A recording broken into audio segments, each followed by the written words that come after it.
பாப்பா அவனை பண்ண விடுமா. நீ எதுவும் பண்ண வேண்டாம். அவனுக்கு ஒர்க் இருக்கு.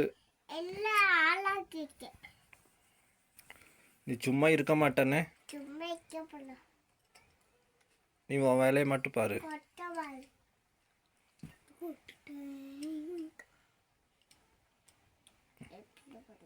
பார்த்து அது பார்த்து பார்த்து பண்ணக்கூடாது. தன்னாலே பண்ணு. சரி பாப்பா அங்கே வச்சிரு. எல்லாமே கொடு. ஷோ பஸ் பார்த்து நீ பண்ணு.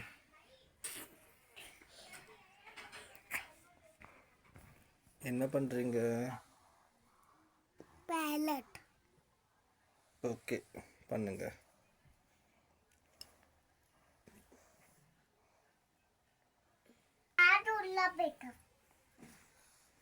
மாட்டு உள்ள போயிட்டா